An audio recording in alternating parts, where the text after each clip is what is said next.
क्यों गायब थे?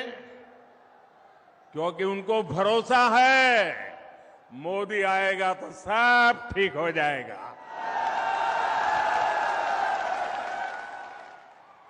उनको मोदी पे इतना भरोसा है और इसलिए उनको लगा करे भाई मोदी आ रहा है तो बस हो जाएगा। और मैं भी उनको कहता हूं आप विश्राम कीजिए, अब हम संभाल लेंगे।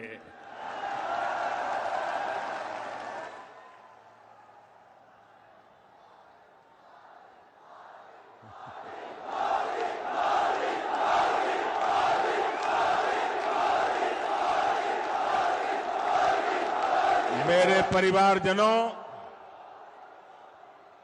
केंद्र की बीजेपी सरकार अपनी तरफ से राजस्थान के विकास के लिए हर कोशिश कर रही है, लेकिन यहां की स्थिति देखकर बहुत दुख होता है। 5 साल में कांग्रेस के कुशासन ने क्या हाल कर दिया है। कांग्रेस ने भ्रष्टाचार और दंगों के मामले में राजस्थान को देश में टॉप पर पहुंचा दिया है। कांग्रेस ने महिलाओं और दलितों के विरुद्ध अत्याचार के मामले में राजस्थान को नंबर 1 बना दिया है। कांग्रेस ने नशे के कारोबार को कैसे खुली छूट दे दी है, वो भी राजस्थान का बच्चा बच्चा जानता है। क्या इसलिए आपने कांग्रेस को वोट दिया था? क्या ये बर्बादी करने के लिए कांग्रेस को वोट दिया था? ये राजस्थान को तबाह करने के लिए कांग्रेस को वोट दिया था?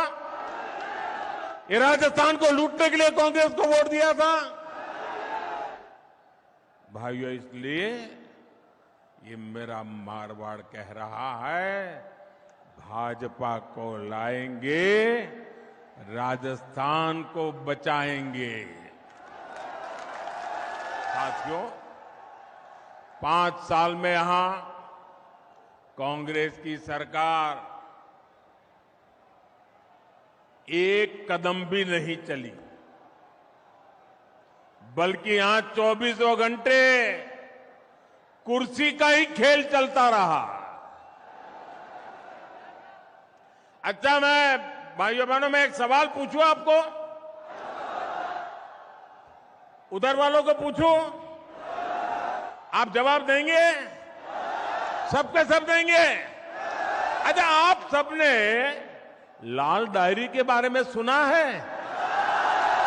सुना है? माताओं बहनों ने भी सुना है, उधर बच्चियों ने भी सुना है। लोग कहते हैं कि लाल डायरी में कांग्रेस के करप्शन की हर काली करतूत उसमें है। आप मुझे बताइए, इस लाल डायरी के काले राज, सुनिए, इस लाल डायरी के काले राज खुलने चाहिए कि नहीं खुलने चाहिए? सब खुलकर के बाहर आना चाहिए कि नहीं आना चाहिए? हिसाब चुकता होना चाहिए कि नहीं होना चाहिए? बेईमानों को सजा होनी चाहिए कि नहीं होनी चाहिए? अब मुझे बताइए, क्या कांग्रेस सरकार लाल डायरी के राज खुलने देगी क्या? सामने आने देगी क्या? अगर ये सच जानना है तो कौन चाहिए? ये कौन चाहिए? भाजपा सरकार लानी होगी। भाजपा सरकार बनाना जरूरी है। मैं आज आपके बीच आया हूं तो आपको एक और वायदा करूंगा। कांग्रेस के पेपर लीक माफिया ने यहां के लाखों युवाओं का भविष्य बर्बाद कर दिया है। राजस्थान का युवा इंसाफ मांग रहा है। चुनाव के समय बेरोजगारी भत्ते का वादा करने वाली कांग्रेस ने यहां के युवाओं को पेपर लीक माफिया के हवाले कर दिया। ऐसे हर पेपर लीक माफिया के खिलाफ बीजेपी सरकार सख्त से सख्त कार्रवाई करेगी। आप याद रखिएगा, बीजेपी आएगी, राजस्थान में रोजगार लाएगी। भाजपा आएगी, राजस्थान में पेपर माफिया को मिटाएगी। मेरे परिवारजनों, जब कानून व्यवस्था की ऐसी स्थिति हो, वहां निवेश नहीं होता, वहां व्यापार कारोबार चौपट हो जाता है। लेकिन कांग्रेस की सरकार को राजस्थान के हित से ज्यादा अपना वोट बैंक प्यारा है। मैं आपसे एक और बात जानना चाहता हूं। जोधपुर जब दंगों में जल रहा था, मैं आपसे पूछना चाहता हूं, जवाब दोगे ना? जवाब दोगे ना? जब जोधपुर दंगों की आग में जल रहा था, तब यहां के मुख्यमंत्री क्या कर रहे थे? जब यहां हिंसा हो रही थी, निर्दोष लोग मारे जा रहे थे, तो कांग्रेस के नेता क्या कर रहे थे? क्या कांग्रेस की पहली और आखिरी नीति सिर्फ और सिर्फ तुष्टीकरण ही है क्या? रामनवमी, परशुराम जयंती, हनुमान जयंती, कोई भी त्योहार ऐसा नहीं है जिसमें राजस्थान से पत्थरबाजी की खबरें न आती हो। जिस जोधपुर शहर को शांति के लिए जाना जाता था, वहां दिन दहाड़े गैंगवॉर होती है। एक व्यापारी के बेटे का अपहरण होता है, उसे बेरहमी से मार दिया जाता है। यहां कांग्रेस की विधायक खुद कहती है कि वो सुरक्षित नहीं है। हम कल्पना कर सकते हैं कि सामान्य बहन बेटी की यहां क्या स्थिति होती होगी। सिरोही की 8 साल की मासूम बच्ची, सांचौर की 2 नाबालिग बेटियां, नागौर में 7 साल की बच्ची, कोई मुझे बताए उनका क्या कसूर था। ऐसी कितनी ही मासूम बेटियां हैं जिनको असमय ही हमसे छीन लिया गया। ऐसी कितनी वारदातें कांग्रेस के राज में बेलगाम अपराधियों की सच्चाई बताती है। राजस्थान अब ये नहीं सहेगा। भाजपा आएगी, दंगे रुकवाएगी। भाजपा आएगी, गुंडागिर्दी रुकवाएगी। भाजपा आएगी, महिला सुरक्षा लाएगी। मेरे परिवारजनों, कुछ दिन पहले ही देश ने एक इतिहास रचा है। नारी शक्ति वंदन अधिनियम संसद में पारित हो गया है। लेकिन इस कानून ने कांग्रेस और इसके घमंडिया गठबंधन के नेताओं की पोल खोल दी है, उनको बेनकाब कर दिया है। ये लोग कभी महिला आरक्षण के समर्थन में नहीं थे, इसलिए अब ये कानून बनने के बाद ये बौखला गए हैं। ये लोग आए दिन देश की बेटियों के लिए अपमानजनक भाषा में बात कर रहे हैं। इनको समझ ही नहीं आ रहा है कि मोदी ने बहनों को दी ये गारंटी मोदी ने पूरी कैसे कर ली। ये नहीं जानते मोदी की गारंटी यानी हर गारंटी पूरा होने की गारंटी। मेरे परिवारजनों, कांग्रेस को राजस्थान की महिलाओं की किसी तकलीफ से भी कोई लेना देना नहीं है। जब तक कांग्रेस की दिल्ली में सरकार रही, उसने कभी पानी की चिंता नहीं की। भाजपा की केंद्र सरकार ने 4 वर्ष पहले हर घर जल पहुंचाने का अभियान शुरू किया। 4 वर्ष में देश भर के 10 करोड़ नए परिवारों तक पाइप से पानी पहुंचाया गया है। लेकिन यहां की कांग्रेस सरकार उस तेजी से काम करने ही नहीं दे रही है। जिस तेजी से काम करना हम चाहते हैं, वो रुकावटें डालती रहती है। यहां तो पानी की उस योजना में भी भ्रष्टाचार को बढ़ावा दिया जा रहा है। मेरे परिवारजनों,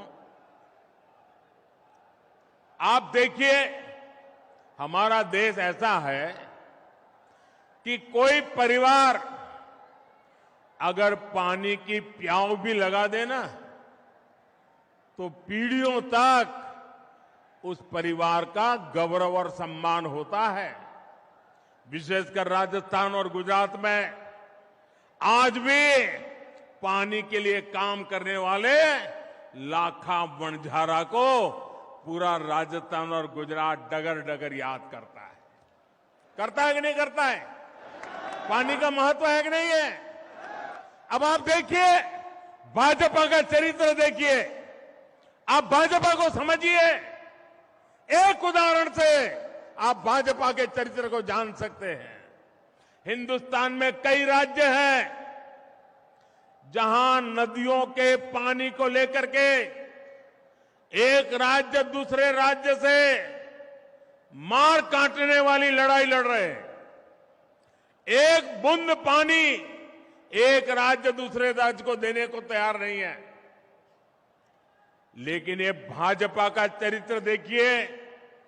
जब गुजरात में बीजेपी की सरकार थी, मुझे मुख्यमंत्री के नाते सेवा करने का मौका था। नर्मदा का पानी हमारे राजस्थान को जरूरत थी, 1 घंटा नहीं लगाया, हमने नर्मदा का पानी आज भी राजस्थान को देते हैं और उपकार नहीं करते। हमें गर्व होता है कि मेरे किसान भाई बहनों को हम पानी पहुंचा रहे हैं। ये हमारा चरित्र है। भाइयों बहनों, आज आजादी के अमृत काल में देश का मिजाज सर्वश्रेष्ठ करने का, सबसे बेहतर करने का बन गया है। भारत जिस स्केल पर काम कर रहा है, उसकी कोई पहले कल्पना भी नहीं कर सकता था। भारत ने अपना चंद्रयान चंद्रमा के उस हिस्से पर उतारा है जहां पहले कोई नहीं पहुंचा था। ऐसा करने वाला दुनिया का पहला देश बना है हमारा भारत। अब मुझे बताइए, हर हिंदुस्तानी को चंद्रयान से गर्व हो रहा है कि नहीं हो रहा है? गर्व हो रहा है कि नहीं हो रहा है? हर हिंदुस्तानी का माथा ऊंचा जा रहा है कि नहीं जा रहा है? अभी कुछ ही दिन पहले 1 अक्टूबर को पूरे देश ने गांधी जी को स्वच्छता के माध्यम से श्रद्धांजलि दी। 1 अक्टूबर को देखिए, हिंदुस्तान एक तरफ चंद्रमा पर भी जाता है तो दूसरी तरफ 1 अक्टूबर को 9 लाख से ज्यादा कार्यक्रम देश भर में हुए। इन कार्यक्रमों में करीब 9 करोड़ लोगों ने खुद जाकर के सफाई का काम किया, स्वच्छता का काम किया और गांधी जी को श्रद्धांजलि दी।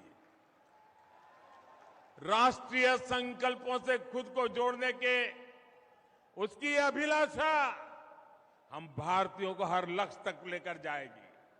हम आत्मनिर्भर बनने के लिए, विकसित बनने के लिए हर संभव प्रयास कर रहे हैं। वोकल फॉर लोकल का मंत्र भी आज हर देशवासी की जीवन शैली का हिस्सा बन गया है। आप कल्पना कर सकते हैं, 2 अक्टूबर को दिल्ली के अभी 2 दिन पहले की बात कर रहा हूं मैं, दिल्ली का एक खादी भंडार, मैं एक ही खादी भंडार की बात कर रहा हूं, 2 अक्टूबर को एक दिन में दिल्ली के एक खादी भंडार में 1.5 करोड़ रुपए के खादी उत्पादों की बिक्री हुई है। 1.5 करोड़।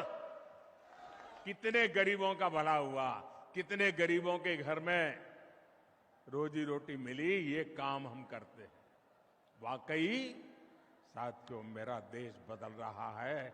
वो चंद्रयान पर भी जा रहा है, वो सफाई भी कर रहा है, वो वोकल फॉर लोकल भी कह रहा है।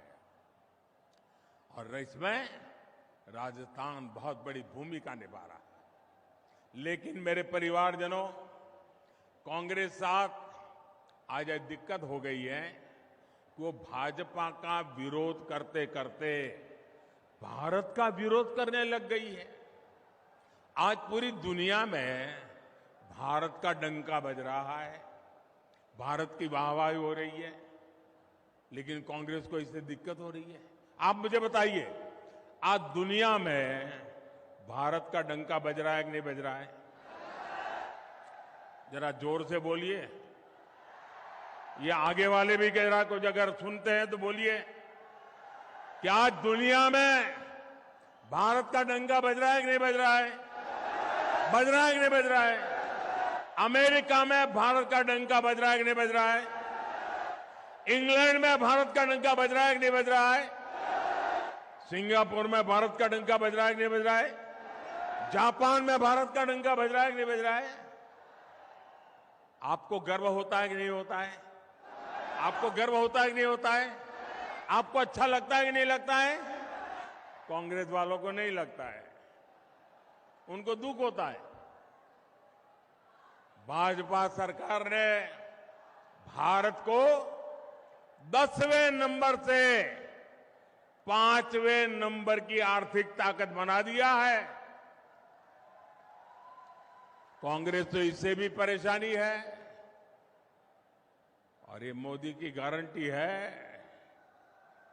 आप देख लेना, कुछ ही वर्षों में मोदी 10 नंबर से पहले 3 में पहुंचा के रहेगा।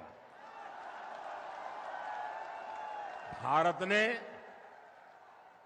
अब देखिए कितने बड़े गर्व की बात है कि भारत ने made in India corona vaccine बनाकर अपने देशवासियों के साथ साथ दुनिया के करोड़ों लोगों का जीवन बचाया। आप मुझे बताइए, वैक्सीन ने आपकी जिंदगी बचाई कि नहीं बचाई? आपका जीवन बचाया कि नहीं बचाया? करोड़ों लोगों की जान बची कि नहीं बची? अब कांग्रेस को ये मेड इन इंडिया वैक्सीन से भी बहुत परेशानी हो रही है। वैक्सीन से जुड़े भारत के भगीरथ प्रयास, इसकी दुनिया में चर्चा हो रही है, हमारे वैज्ञानिकों की चर्चा हो रही है। और मैंने सुना है आजकल एक मूवी आई है, एक फिल्म आई है, द वैक्सीन वॉर नाम की फिल्म आई है। मैंने सुना है कि भारत में कोविड से लड़ाई लड़ने के लिए हमारे देश के वैज्ञानिकों ने जो रात दिन मेहनत की, अपनी लैब में एक ऋषि की तरह साधना की, और उसमें हमारी महिला वैज्ञानिकों ने भी अद्भुत काम किया। उन सारी बातों को एक बढ़िया तरीके से वैक्सीन वॉर फिल्म अभी जो आई है, शायद इसी सप्ताह आई है, उसमें इसको दर्शाया गया है। हर भारतीय को वो फिल्म देखने के बाद गर्व हो रहा है कि हमारे वैज्ञानिक ऐसा ऐसा काम किए हैं। चंद्रयान जाता है, वैज्ञानिक के लिए गौरव बढ़ता है। वैक्सीन बनती है, वैज्ञानिक के लिए गर्व बनता है। और देश की युवा पीढ़ी वैज्ञानिकों के काम को समझना चाहते हैं। मैं इस फिल्म बनाने वालों को भी बधाई देता हूं कि आपने वैक्सीन वॉर फिल्म बना करके देश के वैज्ञानिकों को और विज्ञान को महत्व दिया। आने वाली पीढ़ी को ये बहुत काम आने वाला है। मेरे परिवारजनों, कांग्रेस ने उसे न देश के वैज्ञानिकों की और न ही देश के जवानों की, या न तो किसी किसान की, उसे कोई लेना देना ही नहीं है। कुर्सी के सिवा उसको कुछ दिखता ही नहीं है। जिस कांग्रेस ने हमारे सैनिक परिवारों तक को धोखा दिया हो, उससे उम्मीद क्या की जा सकती है। 2014 से ठीक पहले कांग्रेस सरकार ने बड़ी बड़ी बातें कही, 1 रैंक 1 पेंशन, 1 रैंक 1 पेंशन, और फौजियों के बीच जाकर के उनकी आंख में धूल झोंकने के लिए काम किए। बहुत सारी ड्रामेबाजी की, उनके 4-6 चेले चपाटे भी बयान देने आ गए। किया क्या? 500 करोड़ रुपया का प्लान बनाया। 500 करोड़ रुपया। अब 500 करोड़ का प्लान बनाया। कांग्रेस को पहले दिन से पता था कि 500 करोड़ से कुछ नहीं होने वाला है। जानते थे 1 रैंक 1 पेंशन हो ही नहीं सकता है, उनको पूरा पता था। लेकिन लोगों को मूर्ख बनाने की हिम्मत थी उसमें, झूठ बोलने की ताकत थी, भ्रम फैलाने की आदत थी। 1 रैंक 1 पेंशन का वायदा मोदी ने गारंटी दी थी, मोदी ने पूरा किया। और आप हैरान रह जाएंगे, 1 रैंक 1 पेंशन के तहत अभी तक देश भर के सैनिक परिवारों को 70,000 करोड़ रुपए मिल चुके हैं। 70,000 करोड़। 1 लाख से अधिक पूर्व सैनिकों को 4,000 करोड़ रुपए से ज्यादा एक एक परिवार को मिले हैं। आप बताइए, 1 लाख परिवारों को 4,000 करोड़, ये मामूली चीज नहीं है भैया। कहां 500 करोड़ और कहां 70,000 करोड़, ये कांग्रेस के खेल समझिए भाइयों। आप सोचिए, कहां कांग्रेस के 500 करोड़ और कहां 70,000 करोड़। इतना झूठ बोलते हैं ये लोग। साथियों, कांग्रेस ने हमारे छोटे किसानों को नहीं पूछा। कांग्रेस ने किसानों से कर्ज माफी का वादा किया और हजारों किसानों की जमीन नीलाम कर दी। जिन किसानों ने जान दी है, उसका जिम्मेदार कौन है? यहां के जो हमारे बाजरा उगाने वाले किसान हैं, उनके बारे में भी बीजेपी ने ही सोचा है। भाजपा सरकार बाजरे को, मोटे अनाज को श्री अन्न के रूप में पूरी दुनिया में नई पहचान देने में जुटी है। G20 सम्मेलन के दौरान बाजरे की रोटी, दूसरे श्री अन्न के पकवान हमने दुनिया भर के नेताओं को परोसे। हमें गर्व होता है और इसे हमारे मेहमानों ने भी बहुत पसंद किया। भाजपा सरकार ने पीएम किसान सम्मान निधि के माध्यम से हर छोटे किसान के खाते में 28,000 रुपये भी जमा कराए। मेरे परिवारजनों, गरीबी क्या होती है और गरीब का दर्द क्या होता है, ये मैं ज्यादा समझ सकता हूं। मैंने गरीबी को जिया है। 2014 के बाद से देश में जो नीतियां बनी है, उससे गरीबी तेजी से कम हो रही है। सिर्फ 5 साल में 13.5 करोड़ लोग गरीबी से बाहर आए। गरीब कैसे सशक्त हो, गरीब का जीवन स्तर कैसे बेहतर हो, इसके लिए मैं दिन रात जुटा हूं। आपका सपना ही मोदी का संकल्प है। आपका सपना ही मोदी का संकल्प है। हमें राजस्थान को विकसित बनाना है। इसके लिए हमें हर बूथ पर कमल खिलाना है। हर बूथ पर कमल खिलाओगे, हर बूथ पर कमल खिलाओगे, घर घर जाओगे। मेरे शब्द लिख लीजिए दोस्तों, जितना कमल खिलेगा उतना राजस्थान भी खिलेगा। मुझे मारवाड़ के जन जन पर भरोसा है। आप इतनी बड़ी तादाद में आशीर्वाद देने आए, इतनी बड़ी तादाद में माताएं बहनें आई। मैं फिर एक बार आप सबका हृदय से धन्यवाद करता हूं।